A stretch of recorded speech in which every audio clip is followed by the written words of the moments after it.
Sa ngayon po, wala pa yatang gumagalaw sa impeachment eh. No? Hindi pa naman ito na i-refer sa Justice Committee.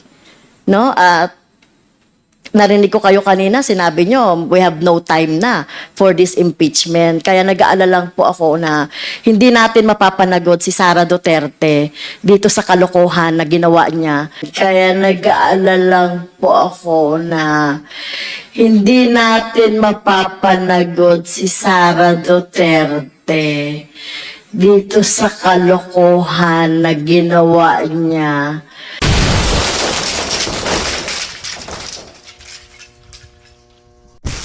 Thank you, Mr. Chair. So just a point of inquiry, Mr. Chair, kasi narinig ko kaninang umaga that this would be the last committee hearing for this topic, no, yung tungkol sa confidential funds. So ang ibig ba sabihin, Mr. Chair, we are going to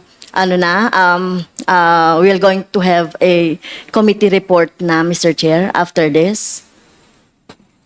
This will be the wrap-up committee hearing insofar as confidential fund, pero hindi pa po tayo magtatapos sa ating committee hearing. Kumbaga, year-ender lang. Sinasummarize lang po natin kung ano po mga nangyari na itong pong nakaraang 7 hearing. Yeah. Thank you, Mr. Chair, for that clarification. Narinig ko rin po yung mga manifestation, questions, mga intelligent manifestations ng ating mga colleagues. At nagpapasalamat ako, no, sa time na binigay ng ating mga colleagues dito sa pagdinig natin sa tungkol dito sa confidential funds. Siguro ang tanong ko lang, Mr. Chair, kasi dahil kumbaga, nandoon na tayo sa pinakadulo. At lumalabas dito na parang natapos kay Fajarda at kay Acosta, Mr. Fajarda Mr. Fajarda as SDO ng DepEd, tsaka Acosta naman yung SDO ng VP. Tama po ba? So, parehong sinabi nila na mukhang sila, no, natapos na sa kanila yung pondo, pero yung cheque, sila yung nakapirma, sila yung tumanggap, no? Pero ang nangyayari, Mr. Chair, kung titignan natin ang mga pangyayari, mukhang hanggang doon na lang yung mga opisyal ng AFP na naging security officer na pinagbigyan nito ay walang accountability dito. So, at binanggit nyo rin po, AFP na yung mag-iimbestiga. So, siguro dapat iba po yung pag-iimbestiga ng AFP sa pag-iimbestiga natin. Kasi we want to know the truth. Ano ba talaga yung nangyari dito sa pondo na to ng mamamayan? Kasi parang, feel ko lang, Mr. Chair, parang hindi tayo pwedeng tumigil na ibinigay na lang yan dahil nga sa utos ni Vice Presidente. Remember, mga nakapirma doon, mga maliliit na opisyal. Si Mr. Fajarda at si Acosta. Malamang-lamang, Mr. Chair. Wag naman sana, no? Wag naman sanang mangyari. Baka sila pa yung mademanda dahil sila yung tumanggap ng cheque, sila yung nagpapalit, pero baka maabswelto itong mga militar, itong mga security officer na tumanggap. Kasi dito lang natin makikita in transparency, no, yung ano ba talaga nangyari doon sa pondo. Bakit nagkaroon ng mga ganitong mga gawa-gawang pangalan o recipient ng mga rewards, ng mga supplies. Meron pa nga, Mr. Chair, no, doon sa ating doon sa ating mga ebidensya. Kung alias yon, RS, 2 RS sa isang araw, reward, isang 20,000, isang 50,000. So, paano nangyayari yon? Ano bang impormasyon na ibinigay nung the same RS siya na parehas lang siya ng pangalan, na magkaiba ng amount, no, at the same time? Kaya ito yung dapat na ipaliwanag noong mga militar na tumanggap or pinagbigyan ni Paharda, Mr. Paharda, at saka ni Mr. Acosta. Ako lang, Mr. Chair, hindi lang po kasi ako na nasasapatan na ititigil na natin yung investigasyon doon kaugnay nung confidential fund. So, ano po ba ang dito arrangement? Sila na ba ang sila na ba ang mag-iimbestiga, yung mga AFP? May time frame ba?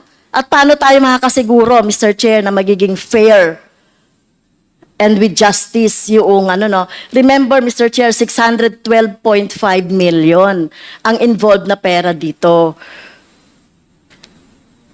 Kasi utos ni Vice President Sara Duterte na ibigay doon sa mga security officer. Ginawa naman ng ating mga SDO, ng DepEd at saka ng OVP. Pero kailangan makita natin dito yung pananagutan mismo ni Vice President as siya yung nakalagay po, Mr. Chair, sa JC, sa Joint Circular tungkol sa confidential fund na the most responsible po doon sa pondo. Kasi baka po, Mr. Chair, natatakot ako na baka ang lahat ng sisi ay mapunta dun sa SDO. Na tingin natin, wala talaga silang kumbaga, sa conspiracy kasama sila, accessory lang sila. Pero ang may talagang pananagutan dito, sa tingin natin, ay yung Vice President katulong nung mga security officer. So yun lang, Mr. Chair, yung gusto kong maliwanagan. Bakit tinigil na natin doon? Hindi natin pinatawag yung dalawang security officer na involved o yung tumanggap. Kasi wala silang wala silang band. Unlike yung ating mga SDO, wala silang karapatang tumanggap. So bakit sila tumanggap ng ganitong pera? At kapananagutan nila yan, Mr. Chair. Maraming salamat po, Congresswoman Franz Castro. Unang-una po, meron na po tayong, may mga hinahing po na impeachment proceedings sa ating Vice Presidente at sa akin pong pagkakalam, ito po ay kaugnay sa confidential fund. So ito po ay dudulugin na pag ito po ay na-refer sa Committee on Justice. So sa akin pong paniniwala, na yun na po yung, at yun din po yung mga suhestyon ng ating mga miyembro na doon po doon po tutumbukin yung investigasyon. Pangalawa po, nagsalita na rin po yung AFP na nagkakaroon na rin po sila ng internal investigation patungkol po dito sa pangyayaring ito. Kaya po mas minarapat po ng mga miyembro na ito po ay ibigay sa pamunuan ng AFP nang hindi po tayo makasagabal sa kanilang pag-iimbestiga. Ginagalang ko, Mr. Chair, I respect po yung decision ng member ng Committee on Good Government and Accountability. Pero I just would like to put on record po yung aking manifestation na ako po yung nagsiwalat ng tungkol dito sa confidential fund. So, hindi po ako kumbaga nasasapatan na matigil na doon sa AFP. Dahil alam naman natin, wala rin po akong tiwala na magkakaroon ng partial investigation patungo doon. Dahil alam naman natin, tauhan nila yung involved. Di ba? Tao nila yung mga involved doon. Nakita naman natin doon sa ating mga investigation na wala namang national security involved. No? Wala namang, ang involved dito, Mr. Chair, ay yung interest, national interest ng taong bayan. Ang pondo na 612, na kagaya nga na sinasabi ni Congressman Raul Manuel, sinasabi ni Congressman Luistro, na kung nagamit ng maayos yan, na bigay natin yan sa ating mga estudyante, sa education, at pangangailangan pa ng ating mga mamamayan. So, ang tanong ko po, Mr. Chair, yung po bang investigation ng AFP, hindi na tayo involved doon? At kailan nila sasabihin po yung investigation? Kailan sila magkakaroon po ng report doon sa investigation? Kailan matatapos? Binigyan po ba natin sila ng time frame, Mr. Chair? Tayo po ay makikipag-ugnayan po sa AFP. And in addition to that, tayo po kasi ay recommendatory lamang ang po pwede po natin na gawin. We can recommend the filing of cases to airing officials, pero hindi po kasi tayo ang tagalitis. Ang proper ahensya po na po pwede pong maglitis dyan ay yung Office of the Ombudsman. Ito po yung mga ahensya na dapat pong maglilitis. At sa hanay naman po ng AFP, ang alam ko po, meron po silang JAGO, kung tawagin po yan, or yung court martial, kung hindi po ako nagkakamali. Mr. Chair? Thank you, Mr. Chair. Okay. With the indulgence of I yield to Congresswoman Castro. Kong Mr. Dia. Chair. Congressman Opo. Sia. Thank you po, Mr. Chair. Naintindihan po natin yung hinaing ni Congresswoman Franz Castro. Tama po siya. Siya po yung unang nagsiwalat nitong confidential funds. Mr. Chair, gusto ko lang pong i-remind ang committee members, lalong-lalo na po ang chair kasi siya, nung pinag-usapan po natin ito, yung purpose po talaga po natin is tingnan kung paano na-abuse itong confidential funds. Let me just put into record, Mr. Chair, that intelligence funds and confidential funds are not intrinsically evil. It is how the usage and utilization of these funds are that makes it bad in a way kasi may abuses. That's why we introduced two pieces of legislation kung paano i-define kung ano ba yung confidential funds. Pag sinabi mong confidential funds, ano bang definition nito? Anong technical na parameters na po pwede natin makonsider na confidential funds? Pangalawa, alin ba sa mga ahensya ang dapat pagbigyan? So we have already accomplished that, Mr. Chair. In fact, dun po sa pangunang pambungad na statement po ng ating chairman ay sinabi niya po yan in aid of legislation. As to Mr. Chair, culpability, tama po yung sinabi ng chairman na meron pong mga ehensya sa sa judiciary or ehekutiba ang maaaring magpursu nitong ganitong mga kaso. At gusto ko lang pong linawin din po at i-re-emphasize yung sabi po ni chairman sa ating kagalang-galang po na kay Ma'am Franz Castro, may way naman po talaga to hold these officers accountable apart from what they're doing right now as part of the internal investigation. They're also already the impeachment complaint, which I believe if we are to push the accountability side of this issue, then that's the perfect avenue for these members to discuss about culpability allegedly of these two officers, Mr. Chair. Thank you for that. Thank you po. Mr. Chair. Congresswoman Franz May I Castro, continue, you are Mr. recognized. Chair? Thank you for that intervention, Kong Zia. So, siguro ang worry ko na lang dito, Mr. Chair. So, ito ay inimbestigahan natin. Nakita talaga natin yung anomalya dito sa confidential funds na talagang ang paggamit nito ay talagang nakita natin yung maling paggamit nitong confidential funds.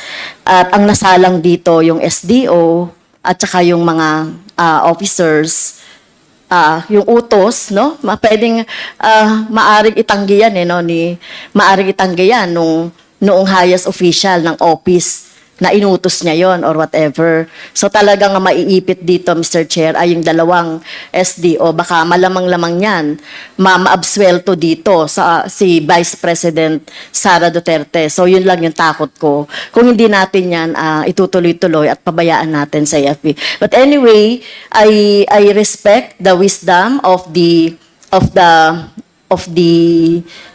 committee members dito sa good government. At ito ba ang siguro di nyo rin you can answer it or not na. So ibig sabihin itutuloy na natin ito doon sa impeachment na lang, Mr. Chair. Itong mga findings natin dito through the Justice Committee na lang ba? Sa ngayon po wala pa yatang gumagalaw sa impeachment no? Hindi pa naman ito na i-refer sa Justice Committee, no? At narinig ko kayo kanina, sinabi nyo, we have no time na for this impeachment. Kaya nag-aalala lang po ako na hindi natin mapapanagod si Sara Duterte dito sa kalokohan na ginawa niya sa confidential fund kasama ng mga binanggit na mga security at ilan pang mga kakonspire niya sa Office of the Vice President and the Department of Education. And one last manifestation. Since, Mr. Chair, pinag-uusapan natin dito yung confidential funds, 2023 pa, Mr. Chair, nakapag-submit na ang Makabayan Block, composed of Representative Raul Manuel, myself, and Representative Arlene Brosas, ng dalawa pong legislative measures related to confidential funds. Yung una nga po ay yung pag-iimbestiga ng confidential funds, hindi lang po sa Office of the Vice President. Lahat po ng confidential funds ng mga agency na nabigyan ng confidential funds. Kasi kung nangyayari ito sa Office of the Vice President, malamang, no? Ako, tinitignan ko rin na may mga maling paggamit din. Pero hypothesis lang yun, Mr. Chair. But anyway, may dalawa po, no, yung inihain natin, House resolution to investigate all. Kasi baka sabihin ng mamamayan natin, baka sabihin ng taong bayan, sinisiroin lang natin yung confidential funds ng OVP. Tayo po ay nagpasa na ng House resolution para imbestigahan ang lahat ng mga ahensya dahil pangalawa, meron po kaming bill na ipinasa na i-abolish talaga itong confidential funds dahil lalong-lalo na sa mga government, national government agency dahil ito nga, no? Ang hirap talagang masunod itong JC na to, Mr. Chair. Yun po, no? Siguro dapat maisaalang-alang din yung mga ipinasa namin na measures, Mr. Chair. Thank you po.